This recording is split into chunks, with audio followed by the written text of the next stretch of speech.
तो हेलो दोस्तों, वेलकम और यूट्यूब चैनल। आज हम करने वाले हैं क्लास 12th इंग्लिश का बहुत इंपॉर्टेंट चैप्टर है journey to the end of the earth. 1 number, 2 number और 3 नंबर में पूछे जाने वाले क्वेश्चन हम इस वीडियो में करने वाले हैं, तो वीडियो में बने रहिए।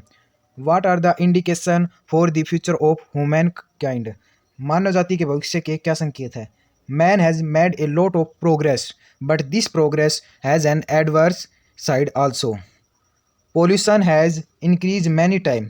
The ozone layer is depleting, so the indication for the future of mankind are black. पहले क्वेश्चन समझिए, मानव जाति भविष्य के क्या संकेत हैं?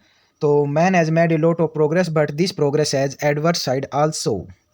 तो pollution has increase many time, the ozone layer is depleting, therefore. इसीलिए आगे का क्वेश्चन देखिए, how did writer feel when she first set foot on Antarctica continent? जब लेखिका ने अंटार्कटिका महाद्वीप पर कदम रखा तो उसे कैसा एहसास हुआ? तो when she reached Antarctica she was filled with wonder at its immensity and its isolation.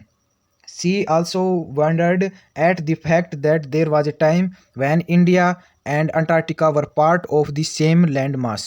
तो उसको वह वंडर्ड यानी कि आश्चर्य हुआ उसे ये फैक्ट जानकर कि एक ऐसा भी टाइम था जब India and Antarctica were part of same land mass. ये दोनों सेम ही थे, सेम लैंड मास थे।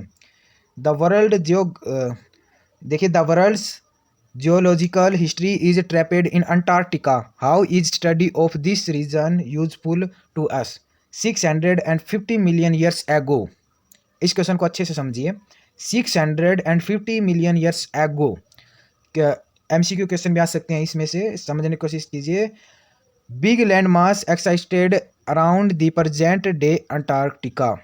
तो जो बिग लैंड मास है वो अलग हो गया और प्रेजेंट डे अंटार्कटिका, जिसे प्रेजेंट में हम अंटार्कटिका कहते हैं। It was called Gondwana. It thrived for 500 million years. Now Gondwana is a part of that history. The study of Antarctica region is very useful to us. It tells, यह हमें बताती है, study बताती है अबाउट द पास्ट यानी कि past के बारे में हमें बताती है। Present and the future of the earth. Study इसलिए ज़रूरी है क्योंकि हमें पास्ट, प्रेजेंट और फ्यूचर के बारे में बताती है पृथ्वी के। It helps in understanding the process of evolution and extinction. It helps in understanding the process of evolution and extinction. How long was the writer journey to Antarctica? लेखिका की अंटार्कटिका की यात्रा कितनी लंबी थी? तो in the essay the writer describe her journey to Antarctica. वह अपनी जर्नी को बताता है अंटार्कटिका तक की journey. Her journey start from Madras, उसकी जर्नी माद्रस से स्टार्ट होती है। एंड इट इन्वॉल्व, तो इसमें क्या क्या इन्वॉल्व है देखिए, क्रॉसिंग 9 टाइम जोन्स, 9 बार जोन्स, और 6 चेक पॉइंट, हाँ 6 चेक पॉइंट और 3 बॉडीज। तो ये मेरे फ़ोन की स्क्रीन थोड़ी टूटी हुई है तो मुझे दिखते नहीं कुछ शब्द। 3 bodies of water and 3 ecospheres. For reaching the Antarctica the writer travelled for over 100 hours. तो एक बार समझिए पहले क्वेश्चन को। तो टाइम कितना लगा था? 100 हॉर्स यानी कि 100 घंटे लगे थे। पहली तो ये मेन बात है इस आंसर की। और दूसरी क्या है, वो मद्रास से उसने जर्नी स्टार्ट की थी, तो ये भी मेन बात है, 1 नंबर में आ सकता है। और क्या क्या उसमें इन्वॉल्व रहता है, मतलब जर्नी में क्या क्या देखता है? 9 टाइम जोन, 6 चेक पॉइंट और 3 bodies of water and 3 इकोस्फीयर्स। What is unique and special about Antarctica? There are many unique and special characteristics of Antarctica. There are no night and days as an experience here. और आगे देखिए, there is silence everywhere which is broken only by the occasional avalanche और calving ice sheet. People visit to understand the importance of Cordilleran folds. It is amazing to think that big chunks of land mass separated from it and formed continues today.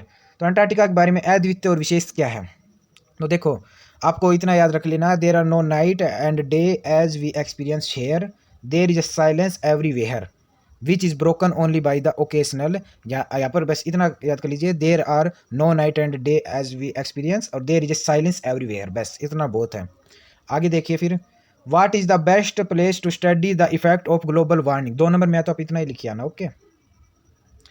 तो know what is the best place to study the effect of global warming. तो global warming के लिए कौन सा स्थान है वो उपयुक्त है, विश्व के बढ़ते तापमान का अध्ययन करने के लिए सर्वोत्तम स्थान कौन सा है। तो एक बार आप समझने का क्वेश्चन ट्राई कीजिए कि इसमें हम किसके बारे में चर्चा कर रहे हैं। तो हम अंटार्कटिका के बारे में चर्चा कर रहे हैं, तो बेस्ट प्लेस भी कौन सा होगा, अंटार्कटिका। तो आपको समझने का ट्राई करना है कि रटने का। No one can say for sure how the global warming, और इसमें वैसे रामायण लिख रखी है, global warming will have its effect on the earth, कि इसके क्या इफेक्ट है। The best place where the effect can be studies is Antarctica. तो आपने समझ में आ गया।